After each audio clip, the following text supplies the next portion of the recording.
Hey everyone, it's Alyssa Laske from your RWS 200 class, and I'm here to talk to you about public shaming. Public shaming is as the name says. It criticizes someone in front of an audience for characteristics, beliefs, practices, lifestyles, religions, habits, or really just anything.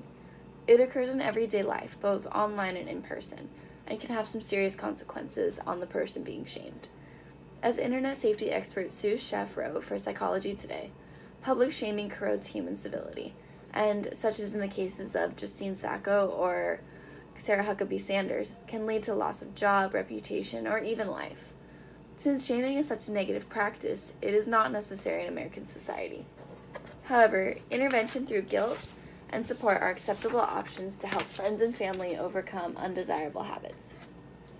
A lot of you might agree that public shaming is not necessary, and even claim that intervention should be avoided as well.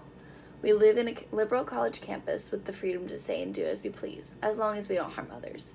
We live in a time where we speak up for our rights to live our own lives and embrace our flaws, which is a beautiful thing.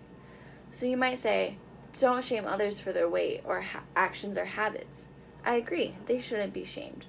But I do believe that an overweight person, or that someone with bad hygiene, or a person who makes degrading comments towards others, should be properly guilted into changing their habits and practices. Of course, who am I to say how we should or shouldn't treat people with poor habits? I've taken an interest because I care about the mental and physical well-being of my society. If people are shamed, the mental state will deteriorate over time as people humiliate each other. But if people are not held accountable for their actions, the well-being of society will still suffer. For myself and future generations, I want to support each other, and I want people to support each other and promote each other's health. Also, as a future nurse, I will be responsible for the health of others and must work as a team with patients and families to support each other, promote healthcare, and promote preventative care. Furthermore, I've completed extensive research on shame, guilt, and how to properly use guilt to help others, being careful to use a variety of credible sources, as well as fact check and check the credentials of my sources. Shaming is not necessary in American society. As mentioned before, it can have adverse effects on a person's life.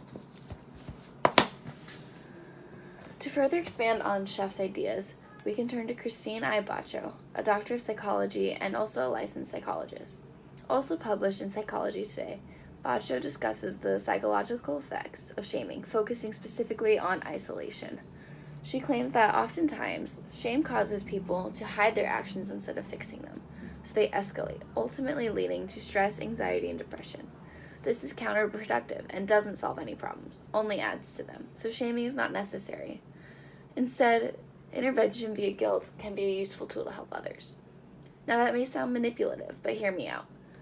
As University of Houston research professor Brené Brown simply puts in her TED Talk, shame focuses on self, while guilt focuses on behavior. If we shame people, we are targeting their being, which leads to those mental health problems mentioned earlier. However, by using guilt, we can help them see faults with their actions and want to change them. Therefore, we can intervene with guilt to inspire good. So why does this work? From Erupting Mind, a life blog focused on self-improvement, health, money, people skills, and more, we learn that guilt is an emotion ingrained in us from childhood. Our parents reprimand us for poor behavior, such as lying or tattling, to teach us good habits from a young age. This instills a desire to be approved of and accepted by the people we care about. This is key for my next points, which is how to successfully use guilt to help others while avoiding shaming. Michelle Garrett, founder and CEO of Divas with a Purpose, provides some insight. Her main points focus on how someone can seek out help when feeling guilty. She advocates that once a person is made aware of their problem, they should ask friends and family for help, even looking to expert guidance with a therapist or psychologist. Behavior investigator and body language trainer Vanessa Van Edwards provides more information on how we can have an impact on others. Her main points are using positive reinforcement, emphasizing togetherness, and tracking progress. In this way, you can create a support system for the person and take the journey with them, motivating them in a positive way instead of shaming them in a negative way. This is a better approach both in terms of mental health and long-term results. To sum it all up, shaming is not necessary in American society. Through my care and research, I have shown the negative impact shaming can have on an individual's life and mental health. also by providing the alternative of guilt along with healthy ways to help someone. I hope that we can use this information to create a healthy, more positive environment for everyone. Friends and family are trusted people to help aid others in their journey towards eliminating unhealthy behaviors and habits. And an end to shaming will reduce cyberbullying, bullying, and the number of people with mental health problems.